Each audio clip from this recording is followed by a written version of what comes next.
bendición poder comunicarme con ustedes. Reciban gracia y paz de nuestro Señor Jesucristo.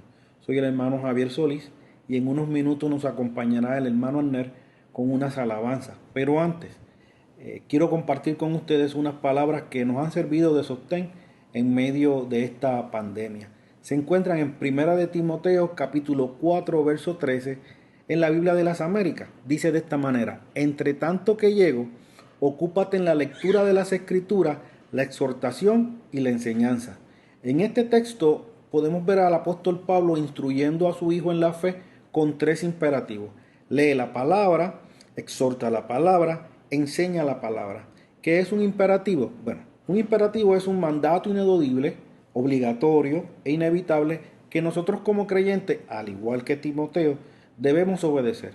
No nos queda otra opción, pues la obediencia es la prueba de que amamos a aquel que nos amó primero.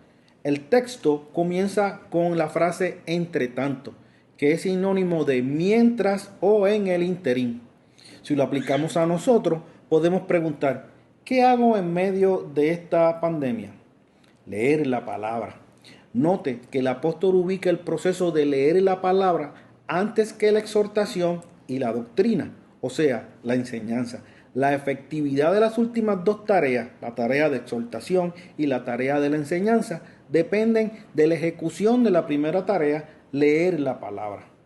Pablo, en unos versos más adelante, dice que si alguno enseña una doctrina diferente que no se conforma a las sanas palabras, éste está envanecido. Nos debemos ocupar en la lectura de la palabra no solamente porque es imperativo, sino porque en ella encontramos los indicativos que nos dan los fundamentos esenciales para corresponder de manera adecuada. Ya definimos lo que es imperativo. Ahora veamos qué son indicativos. Estos son verdades teológicas presentadas en las Escrituras. Las verdades absolutas y eternas que fueron inspiradas por Dios a hombres guiados por el Espíritu Santo, que hablaron de parte de Dios. Por lo tanto, la palabra es la revelación de la voluntad y los propósitos de Dios y el único estándar del creyente en materia de fe y práctica. Pablo es extraordinario en este proceso, utilizando indicativos e imperativos.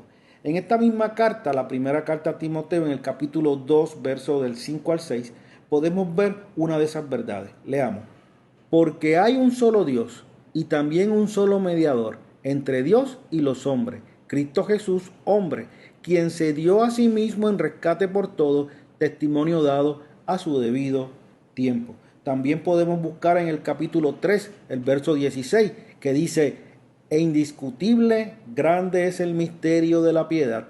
Él fue manifestado en la carne, vindicado en el Espíritu, contemplado por los ángeles, proclamado entre las naciones, creído en el mundo, recibido arriba en gloria. Podemos ver de manera clara que el apóstol apunta estas verdades a la obra y figura de Cristo. Y hacia Cristo señalan las Escrituras. Así que cuando realizamos la tarea del primer indicativo, leer la palabra, tenemos que escudriñar en esa dirección, hacia la figura de Cristo. Cristo mismo le dijo a los caminantes de Maús: oh insensatos y tardos de corazón, para creer todo lo que los profetas han dicho. ¿No era necesario que el Cristo padeciera todas estas cosas y entrara en su gloria? Y comenzando por Moisés y continuando con todos los profetas, les explicó lo referente a él en todas las Escrituras. Unos versos más adelante, Cristo continúa diciendo: esto es lo que yo os decía cuando todavía estaba con vosotros, que era necesario que se cumpliera todo lo que sobre mí está escrito en la ley de Moisés, en los profetas y en los salmos. Y mire lo que señala en el próximo verso: entonces les abrió la mente para que comprendieran las Escrituras. Esa es nuestra petición, que cuando nos sentemos a leer la palabra, que cuando comencemos a obedecer ese primer imperativo, nuestras mentes sean abiertas y encontremos a Cristo, su mensaje de salvación, las buenas nuevas y el Evangelio de Dios en ellas. Ahora, escuchemos al hermano Abner.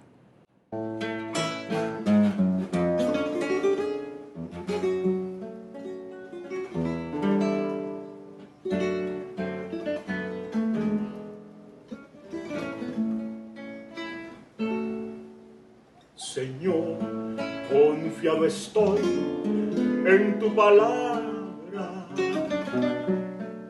tus maravillas quiero expresar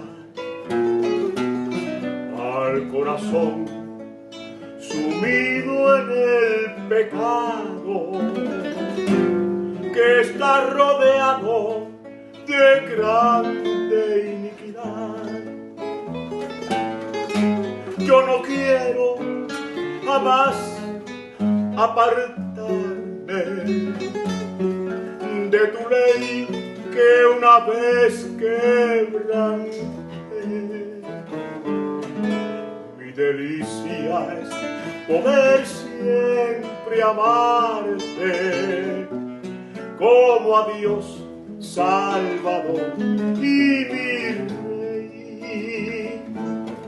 Si orares en completa confianza, recibirás de Dios contestación. Sus promesas son fieles y no cambian.